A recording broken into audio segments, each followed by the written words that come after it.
Hello and welcome to Access Asia. I'm Yuka Huayi.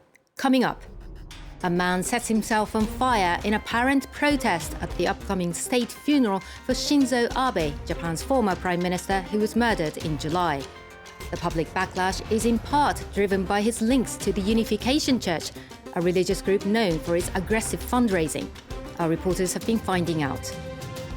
Abe's assassination touched off a series of revelations about ties between the country's governing party and the Unification Church. We'll hear from a political analyst about the group's influence on Japan's politics.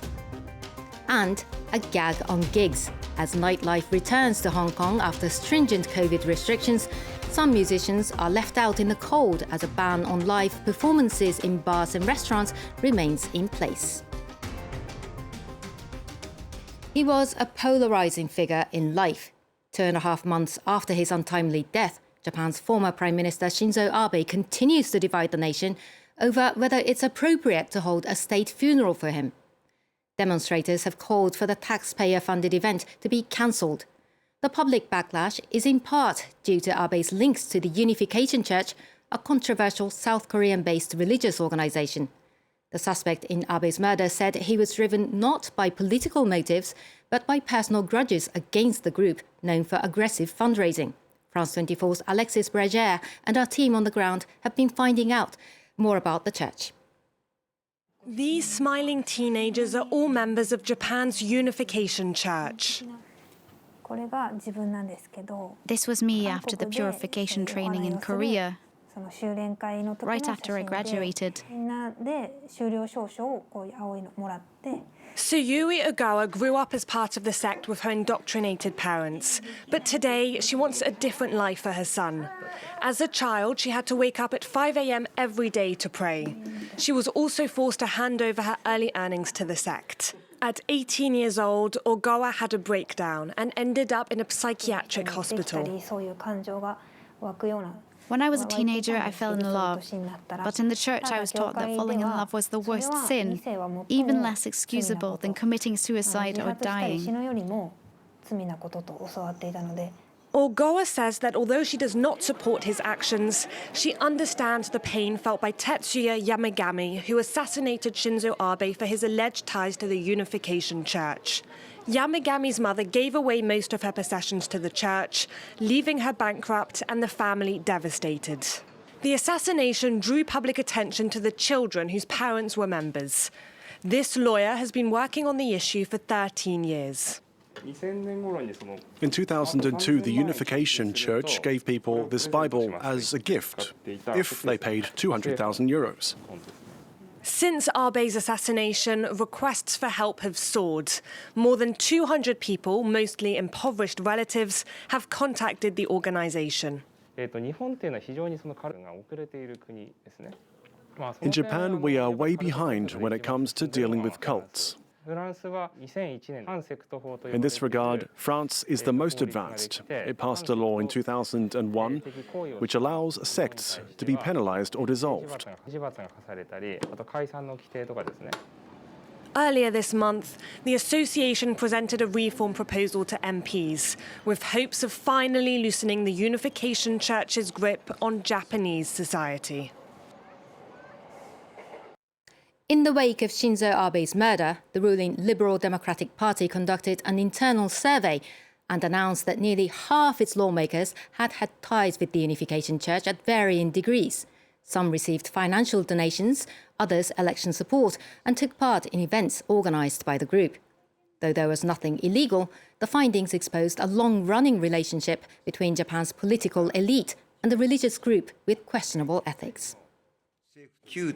Among our lawmakers questioned about their ties with the former Unification Church and related organizations, 179 said yes to at least one of the following: that they have ever requested election support or received organizational support and mobilization of its members.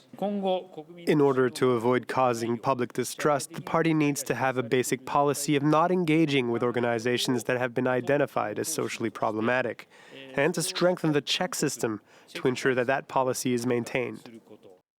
Earlier, I spoke with Koichi Nakano, Professor of Political Science at Sophia University in Tokyo, And I started by asking why the Unification Church has been so deeply involved in Japanese politics. I think it has to do with the fact that the Unification Church has a very long history of ties with the ruling LDP, going back to the late 1950s at the height of the Cold War. Since then, there has been ups and downs, but I think in more recent years, it has really succeeded in sort of going under the radar, but continuing to provide not just votes, but also electoral campaign staff and allegedly even secretaries and local assembly members for the LDP. And so I guess the LDP came to value the votes that can make a difference, but also the kind of rather practical support that come from the Unification Church. Now, the Prime Minister and the government have found themselves in a very uncomfortable situation.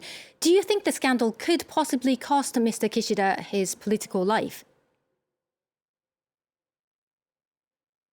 It's possible because, of course, there are many other questions, not just in terms of the ties, but also in terms of the policy influence of the Unification Church. Some of the very backwards reactionary policies on gender issues, for example, has been informed by the Unification Church. I'm not saying that's the only organization that's defined the LDP policy, but it has certainly been pushing the LDP in that direction.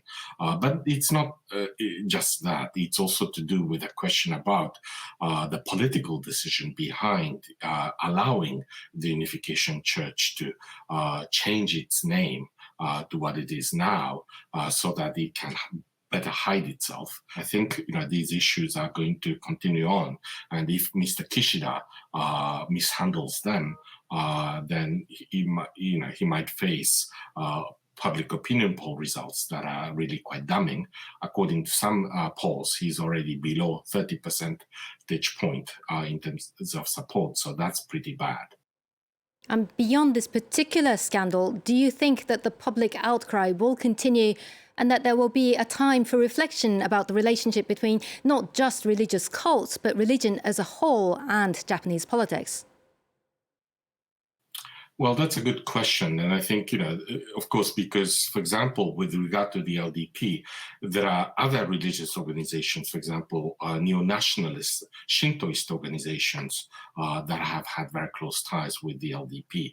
And, what about their influence? What are they exactly doing? That's another question. Aren't they not abusing their status as religious organizations to do that? The LDP is also in coalition with Komeito, which is supported by the neo-Buddhist Soka Gakkai organization. And they would hate to have closer scrutiny of the relationship between Soka Gakkai and Komeito. So this issue can potentially get bigger. But at this point, it's not so much to do with the fact that the Unification Church is a religious organization, but it's more to do with the fact that it's seen as an antisocial, perhaps even criminal, and certainly very predatory organization. That was Koichi Nakano, Professor of Political Science at Sophia University, joining us from Tokyo. And finally, the coronavirus pandemic dealt a heavy blow to the live music scene around the world. But in most places, you can now go out to catch a gig. That's not the case in Hong Kong, where a ban remains on live performances in restaurants and pubs, even as life has almost come back to normal and business has resumed in other sectors. James Mulholland has the story. There's nothing like a night out for some live music. But in Hong Kong, the best you'll get is by live stream. Here at the Wanch, one of the city's oldest gig venues, they're doing what they can to keep the music alive.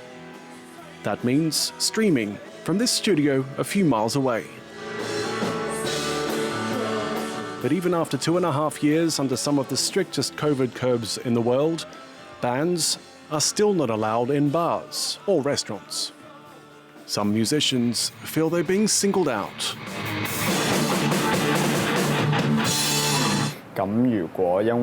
These pandemic measures have unfairly shut down our spaces.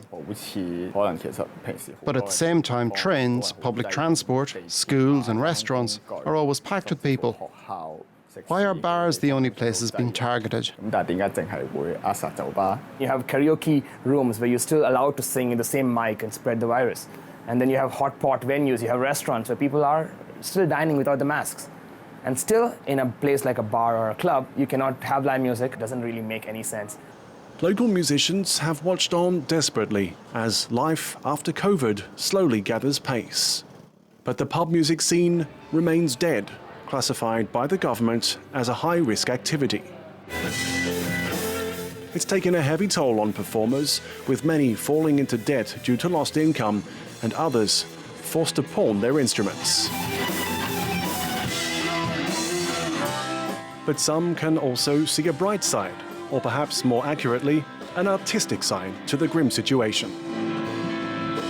Having things being so suppressive and so locked down, it's going to make people delve deeper into their creative side and find a response to it that's really going to speak to the times and to the future as well. As the gag on gigs continues, the future for live bands is uncertain. According to the Hong Kong Musicians Union, thousands have lost their jobs or changed career. That's it for this edition of Access Asia. Thanks for being with us and stay tuned to more world news here on France 24.